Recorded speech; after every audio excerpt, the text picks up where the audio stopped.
ये ऐसे वटवृक्ष हैं जिनके नीचे कई कई कविताओं की कई चिड़ियाएं पैदा हुई और कविताओं के कई उपवन खिले। अब इतनी चिड़ियाएं पैदा होती तो एक दो कौवे भी हो जाते हैं। वो भी होगा एक तो सामने मस्ती। एक कविता सुना उसने अनामिका ने बहुत अच्छी कविता सुनाई थी, सैनिक शहीद होता है।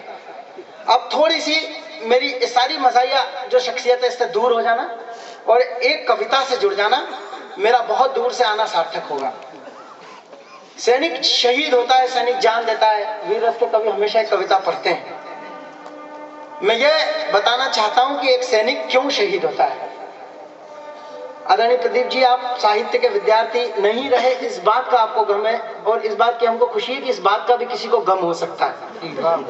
मैं कहना चाहता हूं कि सुनना कविता और कविता अगर दाना दाना कविता हो, ये बड़े बड़ी यूनिवर्सिटियां हैं, ये कोई छोटे मोटे लोग नहीं है। जांचना साहब कॉपी, एक कविता पढ़ता कॉन्फिडेंस। एक सैनिक क्यों जान देता है, एक सैनिक क्यों शहीद हो जाता है। बस कविता का विषय सैनिक शहीद हो जाता है। ये कविताएं आपने बहुत सुनी होंगी, चिट्ठी आती है, ये होता है।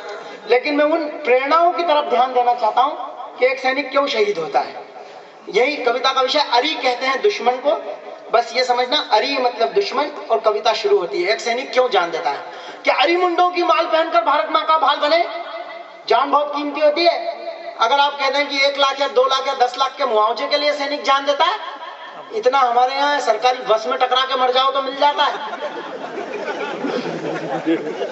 अगर आप सोचें कि एक सैनिक 10-20 हजार की तनख्वाह के लिए, वेतन के लिए जान देता है, इतना हमारे यहाँ टॉकीज के बाहर मूंगफली का ठेला लगाने वाला कमाता है। वो प्रेरणाएं बताता हूं क्यों देता है सैनिक जान। कि अरिमुंडो की पूरा सदन जुड़ जाना। शायद मैं अपना सर्वश्रेष्ठ सुना रहा हूं और आप सर्वश्रेष्ठ तरीके से सुन लेना। 2 कठिन काम है, एक अच्छी कविता सुनाना, एक कठिन काम है अच्छी कविता सुनना। मैं सुनाने की हिम्मत करता हूं, आप सुनने का साहस देना। अरिमुंडो की माल पहनकर भारत माँ का भाल बने। अरिमुंडों की माल पहनकर भारत माँ का भाल बने। नापाक इरादा रखने वाले दुश्मन का वो काल बने। तुम सो सको नींद गहरी अपनी, इसलिए कफन को ओढ़ लिया। मेहंदी रची रहे हाथों में, इसलिए मृत्यु का वर्ण किया। खुद के बच्चों की खातिर, खुद के बच्चों की खातिर कोई मन्नत ना मांगी है। स्वयं देवता धरती के पर हमसे जन्नत ना मांगी। क्यों नहीं, क्यों नहीं, क्यों नहीं पुण्य पौरुषधारी इन वीरों पर अभिमान करें। आओ घर से बाहर आकर हम इनका सम्मान करें। आओ घर से बाहर आकर हम इनका सम्मान करें, ढोल ढमाके बजा करें। इसलिए सैनिक जान देता, आप जो चूक गए हो उठाना दोनों हाथ और तालियां बजाना। मैं इस व्यासपीठ पे खड़ा हूं, एक भी शब्द झूठ नहीं कह सकता। शपथ खा के कहता हूं, पिछले दिनों गया कवि सम्मेलन में नाथुल्ला, गंगटोक गया था, वहां से नाथुल्ला दर्रा देखने के लिए गया। इस समय, इस शीत में, इस प्रखर शीत में -40 -30 डिग्री सेल्सियस के आसपास तापमान है। और एक सैनिक, कई सैनिक हमारे देश के चाइना की तरफ बंदूक लेके खड़े हैं। इतनी ठंड है श्रीमान, अगर मोजा उतारते हैं तो चमड़ी निकल जाती है साथ में। वो वहां खड़े हैं सर, इसलिए आप यहाँ पर फतेहपुर महोत्सव मना पा रहे हैं।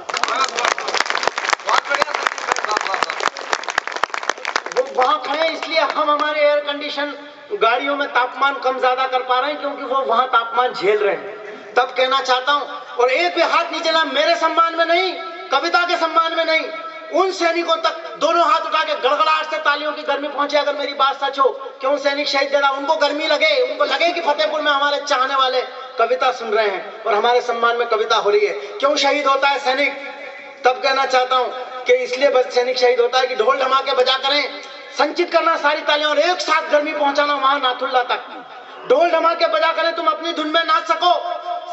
ढोल धमाके, जांचना कॉपी, ढोल धमाके बजा करें तुम अपनी धुन में नाच सको। पढ़ लिया मृत्यु का पाठ अमिट कि तुम अपनी पोथी बांध सको। फिर गांव गांव में नव विकास की एक धारा अग्रेषित हो। राधा को चंचल कान्हा के प्रेम पत्र फिर प्रेषित हो। संस्कृति के संवाहक बनकर दौड़ सके चेतक घोड़े। फिर रखी भवानी हाथों में और प्राण पखेरु यूं छोड़े। 1 इंच भूमि को ना छोड़ा, तैयार रहे कर जाने को। दुश्मन को मजबूर किया झुककर पीछे हट जाने को। नारी शक्ति, बच्चे बूढ़े, आओ सभी जवान करें, क्यों नहीं पुण्य पौरुषधारी उन वीरों पर अभिमान करें।